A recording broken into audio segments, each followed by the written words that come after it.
I concur with my two colleagues, Minister, and I think regarding the bill today, it may be progressive, but again, we're tinkering around the edges, it appears to me, regarding the whole issue of construction in this country. And I've said in this House before, and others have said it as well, at some point we're probably going to have to call the issue of house building in this country. It is a crisis, and it has to be treated like a crisis. And unfortunately, we haven't done that. But what we have done is we have loaded bureaucracy onto the system over the last 10 years. And we're seeing it now right across planning development. We're seeing it with Irish Water. We're seeing it with access to ESB networks, with roads and approvals to planning, and then the Planning Appeals Board.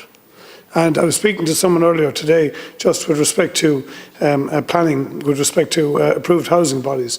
And they were telling me years ago some of the applications they would normally deal with were about 8 to 10 pages for a new scheme. They're now running to about 80 pages to put in for a new scheme in terms of the business plan. Just imagine sitting down, trying to compile it, trying to read it, and then trying to comply with it. And we had news recently that the last national planning framework actually took a census of population from 2016.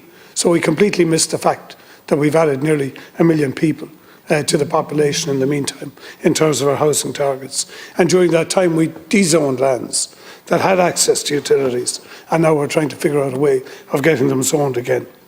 But Minister, the other thing which is very noticeable to me, as somebody who's around the SME space, is the lack of new builders coming into the marketplace.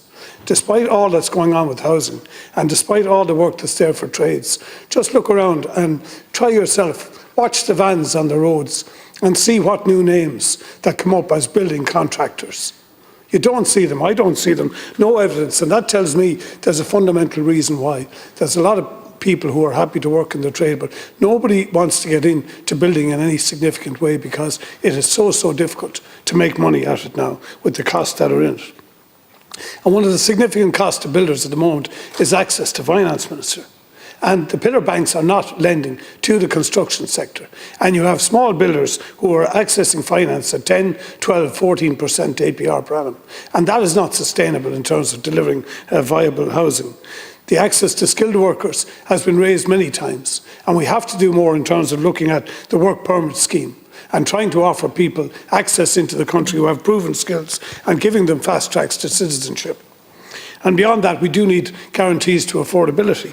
And it's one of the problems that builders will have, at least if they take on a social scheme, they know there is a buyer at the end, which is government.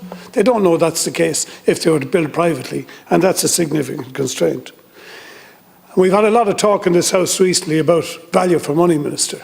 And I point out to you the treatment of voids in so many local authorities around the country. Some are out of service for 6 to 12 months. And the average time to turn them around can be a minimum 6 months, but the average cost is about 36 to 40,000 euro. And Minister, where does it make sense in any place to go into a perfectly good house and pull out all the cabinets, pull out all the white goods, and then give contracts to people to come in and put all of that equipment back in, all at the cost of the state. And 2 years later, if that house becomes void again, the same process is repeated. Nobody in the private sector who has to earn their money like that would put up with that messing, would decide to go into a house and root out everything. Getting it for free is the problem. And you need to talk to the local authorities and ask them why. I've seen houses that are perfectly habitable where they had to be basically everything taken out and dumped. It makes no sense to me whatsoever. And in terms of the maintenance of the housing stock in the country, Minister, whether you're aware of it, government last year gave 85 million to local authorities to manage the national housing stock. At an average of 36,000 per euro, that would do about 2,400 properties. This year in the budget, I think you've given somewhere the order of 90 million, and at the same 36,000 euro, that would do about 2,500 properties. The actual number of social housing stock in the country, if it can be counted, is somewhere between 130 and 150,000 units. So we are building up a problem, and the same is true in terms of the housing bodies. The housing bodies have to pay for the maintenance of their own houses, and yet the differential that they suffer around the country, we have no harmonised differential rent policy in the country, Minister, and that needs to be looked at. You have people in in the same scheme, living side by side, paying two completely different rents, and that is certainly not fair. I can make one last point here, Minister, which is the issue of downsizing in the country. And this is something I came across in my own region recently. I had a lady who had a 4-bedroom house. Her husband had died, her children moved away. She wanted to build a house on her land. She wanted to build a house on land, and she was told that she couldn't, she wouldn't be allowed to do because she didn't meet the housing need because she owned a house already, and she had people waiting to move into that house, a family. Now, that's the kind of policy dysfunction that we're standing on. Thank you. Deputy Bernard.